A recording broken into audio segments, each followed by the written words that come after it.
Hey again. So this is the part two that I'd promised in the first video, and I'll be talking about kind of what I'm eating. I wouldn't really necessarily call it a diet, just more of a change. So, I just want to first off tackle the issue of people generalizing overweight people as overeaters because a lot of times it's not that, it's just they're eating the wrong kind of things and not exercising. So, that being said, personally, I haven't really been like overeating. I've just been eating like the really bad foods. Personally, my own choice to eat the really bad foods. My mother, she usually cooks meals. I honestly can't cook, so she usually cooks good meals. And I eat normal portions. I don't eat like a load of food at one time. It's the junk food, the pop, all that kind of stuff that'll get you. So I just wanted to say that off the bat. So we're going into this knowing I'm not an overeater. Um, Pop though, I used to drink like a pop a day, which is horrible, absolutely horrible, so much sugar. But it was definitely an addiction, you know? The caffeine in it makes it really hard to stop because you get headaches, all that kind of stuff, and it's good, or was. I started drinking less of it, less and less, and then eventually, like now, if I take a sip of pop, it just doesn't taste as good as it used to.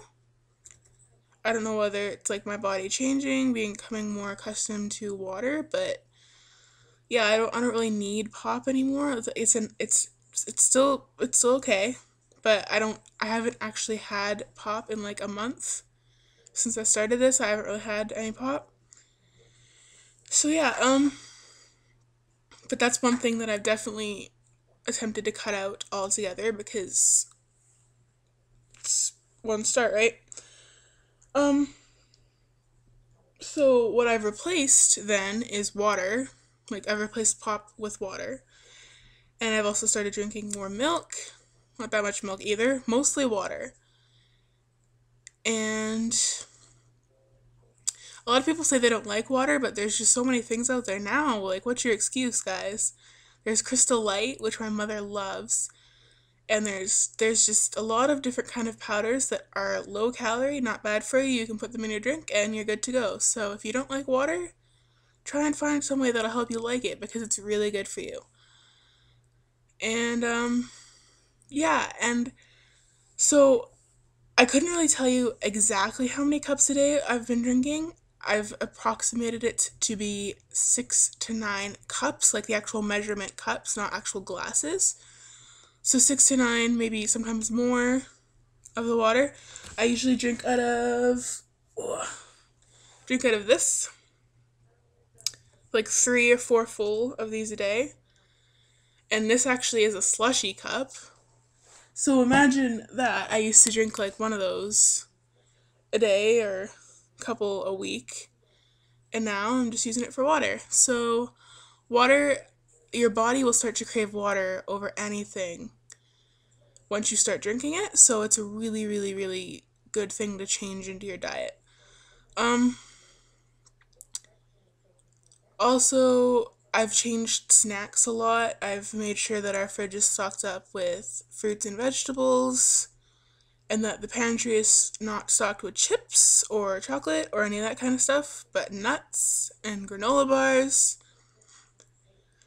So I've been having like, oh, it's 1/4 of a cup of nuts, which gets your good kind of fats in for the day. And yeah, the fruits and the vegetables, you can't really go wrong there. So if I'm finding myself hungry, I'll just snack on some watermelon, orange, apple, all that kind of stuff. So that's also gradual. You could still eat your junk food to start off with. You can have one snack a day be like a fruit and one snack a day be something little that you like to eat. Eventually you'll be craving the fruit more, and I promise you that much because that's kind of where I'm at now. So yeah, just make little changes like that. I've also been eating like low fat soup, Campbell's soup, because I really love soup. I don't know why I love soup so much, but I absolutely love soup. So I'm eating low fat Campbell's soup, which is, it's not very much calories at all. Not very many calories. Sorry. What else? I'm trying to think here. Like, I wanted to really compound the idea that restricting, restricting what you're eating or depriving yourself of the things that you actually want it's not going to work. It's really not going to work. If you say, I can never eat this, and if I eat this, I'm a bad person, I'm going to ruin everything, it's not going to work. So, what I can suggest and what I've been doing for myself, I've been picking one day a week where I can have one food that I'm really craving that may not be very good for me, but it's kind of like a treat so that I don't feel like I'm missing out on anything. So, whether it be like that one pop that you would want or a chocolate bar or something, just make it one time a week, same time, same day, that you can have that one treat that you want. So it'll become a habit not to overeat. You know that that day is the day that you get to have your thing, and you can kind of track your cravings throughout the week if you want to see what you really want and just indulge on that one day.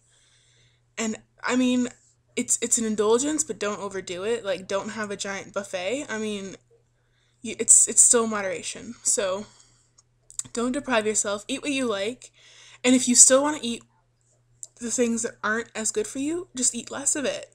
Just start off eating less, because anything is a good first step. And I've definitely learned that.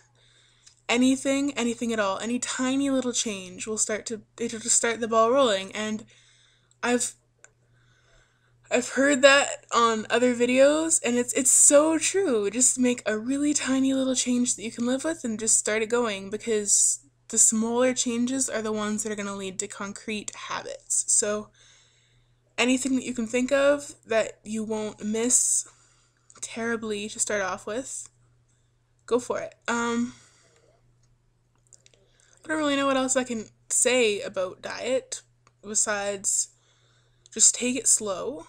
Don't deprive yourself, and calories are really important. I've actually been using a calorie tracker called MyFitnessPal from like the iPod App Store. It tracks your calories that you've taken in, and it tracks your exercise for the calories that you're taking out. It also gives you an estimation of where your weight will be in like 5 weeks. So it's a very helpful tool. It's nice to kind of track where you're at. Um, Definitely don't go overboard, like restricting calories and all that kind of stuff. Just eat an approximation of how much you need, and you can look that up as well on the internet with a calorie calculator to see your it'll suggest to you calories to maintain your weight, gain more weight, or lose weight. So that's really helpful. So just see how many calories are good for you, and I am definitely not a doctor. I have no idea. I have no idea how much is good for your body. So if it doesn't seem right, if it seems too many or too little, just go to a fitness consultant, go to a doctor, ask someone, because you don't want to start screwing with your metabolism, for one thing, because that's just not going to help anyone. And you just don't want to start breaking down things in your body that were okay before. Just make sure that you're very aware of what your body needs. Make sure that you're very conscious. But, I've been eating 1,500 to 1,700 calories a day, and it's really hard actually to get up to that many calories when you're eating the right things. So, you know, that's basically what I can tell you right now as far as what I'm doing. So, later on, I'll be keeping track of my weight, probably put on some pictures or show you guys where I'm at. I can answer any kind of questions that you have. I can definitely be a good support system for anyone who needs it. I'm willing and ready to help anyone who needs the help because I went a very long time being unhappy with how I looked, and here we are. So, I think that's all I have to say. Ciao for now.